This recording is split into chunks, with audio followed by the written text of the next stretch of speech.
জঙ্গলের পাশে এক ঘরে একটা ছাগল তার ৭ ছানা নিয়ে থাকতো।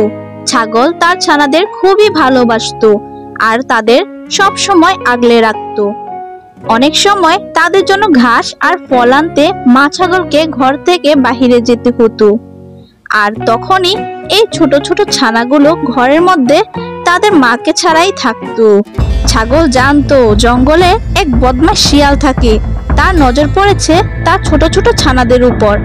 তাই ছাগল তার ছানাদের সব সময় বিপদ থেকে রক্ষা করত।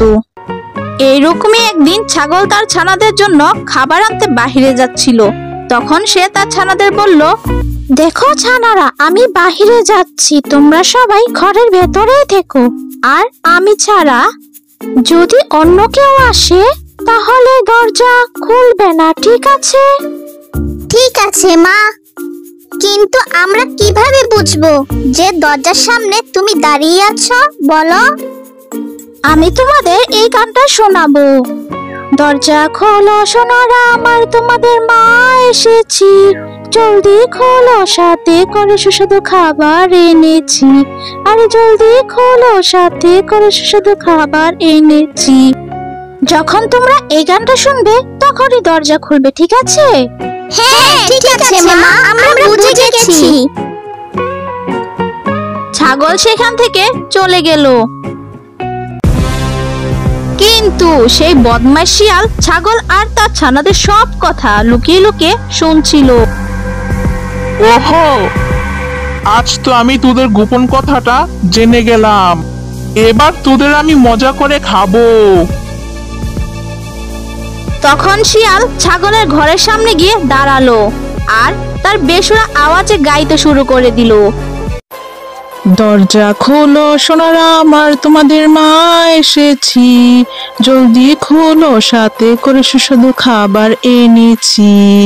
আর জলদি খোলো, সাথে করে সুস্বাদু খাবার এনেছি। আরে বাহ, মা এসে গেছে, চলো দরজাটা খোলা যাক।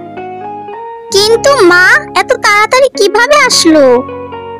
হ্যাঁ, দরজাটা খোলো, মা খুব সুস্বাদু খাবার এনেছে।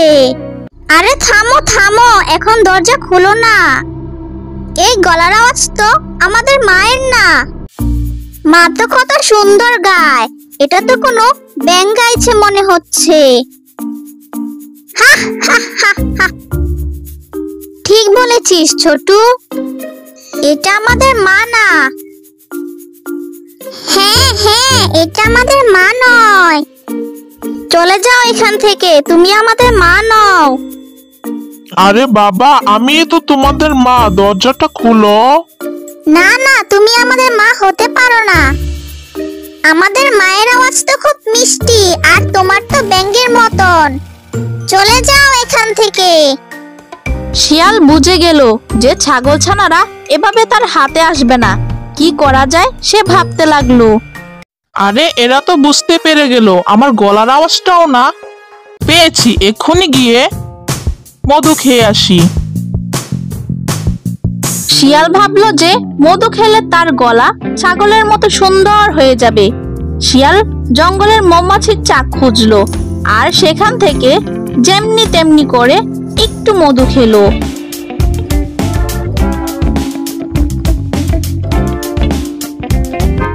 শিয়াল আবার ছাগলের ঘরের সামনে আসলো। আরে কি যেন ছিল ওই গানটা? হ্যাঁ, দরজা খোলো আমার সোনা, মাঝে এসে গেছে, তাড়াতাড়ি খোলো যে মজার মজার খাবার এনেছি। হ্যাঁ, এটাই তো ছিল। ছাগলের ঘরের সামনে এসে সে দরজায় কড়া নাড়লো। শিয়াল সেই ছাগলের গলার মতো আওয়াজ বের করার অনেক চেষ্টা করলো। দরজা খোলো সোনারা আমার, তোমাদের মা এসেছি, জলদি খোলো, সাথে করে সুস্বাদু খাবার এনেছি। আরে জলদি খোলো, সাথে করে সুস্বাদু খাবার এনেছি। মনে হচ্ছে মা এসে গেছে। হ্যাঁ হ্যাঁ, আওয়াজটা তো মায়ের মতো মিষ্টি।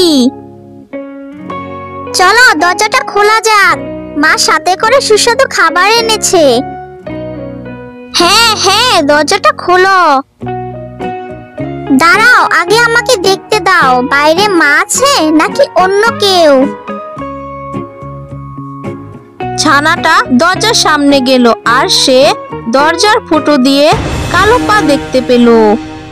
এ আমাদের মা নয়, ওনার পা তো ফর্সা ফর্সা আর এর পা তো কালো কালো দেখতে। এ আমাদের মা নয়, দরজা খোলো না। কালো ছাগলটিও দরজার কাছে গেল আর বলল, তুমি আমাদের মা নও, আমাদের মায়ের পা তো ফর্সা আর তোমার পা তো কালো, চলে যাও এখান থেকে। তুমি আমাদের মা নও, চলে যাও এখান থেকে। এইবার শিয়াল হয়রান হয়ে গেল। এগুলো ছাগল ছানা নাকি গোয়েন্দা? শিয়ালও এত তাড়াতাড়ি হার মানার পাত্র নয়। সে গেল গ্রামের দিকে। সেখানে এক বাজারে আটাওয়ালা আরাম করছিল। শিয়াল চুপি চুপি করে আটার বস্তার মধ্যে নিজের পা ঢুকিয়ে দিল। তখন ওর পা ছাগলের মতো সাদা হয়ে গেল।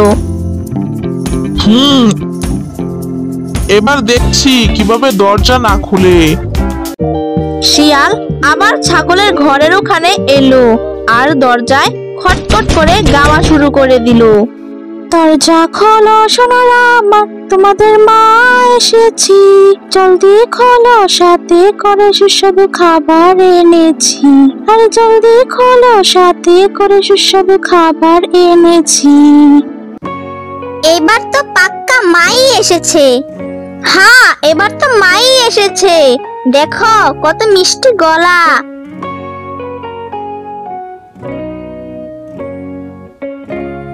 আরেক ছানা দরজার ফুটো দিয়ে দেখলো। তখন সে সাদা পা দেখতে পেল। হ্যাঁ, পাটাও ফর্সা। চলো না, দরজাটা খোলা যাক, আমার খুব খিদে পেয়েছে। হ্যাঁ হ্যাঁ, মা এসেছে, চলো দরজা খুলি। না না, দরজাটা খুলো না, ওটা মা না, অন্য কেউ এসেছে। কিন্তু অন্য ছানারা ছোটুর কথা একদমই শুনলো না, গিয়ে দরজাটা খুলে দিল। আর তারপর কি হলো? শিয়াল জোরে চেঁচালো, হা হা হা, আমার সোনা বাচ্চারা, আমি হলাম তোদের মা। তোদের আমি খাবার দেওয়ার জন্য না, খাবার জন্য এসেছি। হা হা হা। শিয়াল ঘরের ভিতরে ঢুকে গেল। ওকে দেখে ছানারা অনেক ভয় পেয়ে গেল। সবাই চিল্লাতে লাগলো। তারা এদিক ওদিক পালাতে লাগলো আর শিয়াল থেকে লুকাতে লাগলো। কেউ পর্দার পিছনে লুকালো, তো কেউ খাটের নিচে, আর একটা ছানা টেবিলের নিচে লুকিয়ে পড়লো, আর দুটি ছানা ঝুড়ির নিচে লুকালো। একটা ছানা কিছুই বুঝে উঠতে পারছিল না। সে অতক্ষ হয়ে এক জায়গায় দাঁড়িয়ে থাকলো। এইবার কিভাবে বাঁচবে আমার থেকে? আমি তোদের ধরেই ছাড়বো। শিয়াল এক এক করে সব ছানাদের খুঁজলো আর ধরে একটা বস্তায় ভরলো। বস্তা কাঁধে নিয়ে জঙ্গলের দিকে যেতে লাগলো। ওহো, ছোট ছোট মিষ্টি মিষ্টি বাচ্চা, আজকে তো আমার সত্যি ভুরি বুঝ। শিয়ালের থেকে বেঁচে সব থেকে ছোট ছানাটা চুলোর ভিতরে গিয়ে লুকিয়েছিল। শিয়াল তাকে দেখতেই পায়নি, সে বেঁচে গেল। কিছুক্ষণ পর ছাগল যখন খাবার দাবার নিয়ে ঘরে ফিরলো, সে দেখলো ঘরের দরজা খোলা আর সব জিনিসপত্র ছড়িয়ে ছিটিয়ে আছে। ভয়ে সে ছানাদের ডাকতে থাকলো, ছানারা, আমার ছোট ছানারা, কোথায় তোমরা? দেখো দেখো, আমি তোমাদের জন্য কি নিয়ে এসেছি।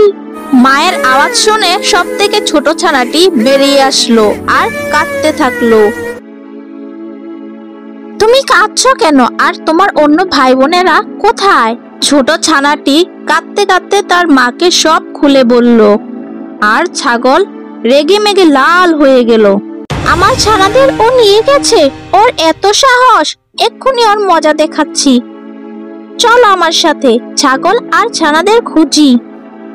অন্যদিকে শিয়াল সেই বস্তা নিয়ে দৌড়াচ্ছিল। কিছুক্ষণ পর সে হাঁপিয়ে গেল আর ভাবলো, এখন কিছুক্ষণ জিরিয়ে নি, এমনিতেও ছাগলগুলো এখন কোথায় দৌড়ে পালাবে, কারণ বস্তার মুখটা বন্ধ। এখন জিরিয়ে নি, তারপর ওদের মজা করে খাবো। এমনটা ভেবে শিয়াল বস্তাটা নিচে রেখে একটা বড় গাছের নিচে বিশ্রাম নিচ্ছিল। সে ক্লান্ত থাকার ফলে সেখানেই ঘুমিয়ে পড়ল।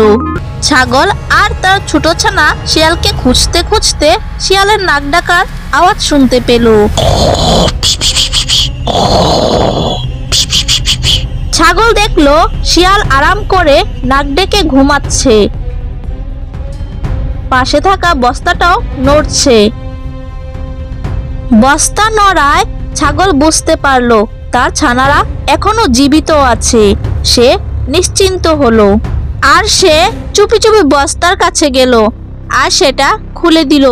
সব ছানারা বস্তা থেকে বাইরে বেরিয়ে গেল। ছানারা মাকে দেখে খুব খুশি হয়ে গেল। এইদিকে সেই ছোট্ট ছাগল ছানা একটা বড় পাথর আনলো আর বস্তার ভেতরে ঢুকিয়ে দিল। আর তার দেখা দেখি অন্য ছানারাও পাথর এনে সেই বস্তার ভেতরে ভরে দিল। ছাগল দড়ি দিয়ে বস্তার মুখ বেঁধে দিল আর ঝোপের আড়ালে গিয়ে লুকিয়ে পড়ল, এটা দেখার জন্য যে পরে কি হয়। কিছু সময় পর শিয়ালের ঘুম ভাঙলো। ওহো, অনেক দেরি হয়ে গেল। এবার আমি আমার ডেরায় যাই আর ছোট ছোট ছানা খাই। শিয়াল বস্তাটা নিয়ে বেরিয়ে পড়লো। আরে, হঠাৎ করে বস্তাটা এত ভারী হলো কিভাবে? হয়তো আগের মতোই আছে। আমি ক্লান্ত হয়ে গেছি, তাই ভারী মনে হচ্ছে। যাই, তাড়াতাড়ি গুহায় গিয়ে এগুলোর একটাকে খেতে হবে আজ। কিন্তু সে পাথরের ভরা থলিটা আর সামলাতেই পারছিল না। নদী পার হওয়ার জন্য যেই না সে পানির মধ্যে নামলো, পা ফসকে সে পানিতে পড়ে গেল। আরে, কে আছো? আমাকে বাঁচাও! আরে, কে আছো? আমাকে বাঁচাও! ছাগল আর তার সাতছানা শিয়ালের এই অবস্থা দেখে হাসি বন্ধই করতে পারছিল না। শিক্ষা, খারাপ কাজের ফল সবসময় খারাপই হয়।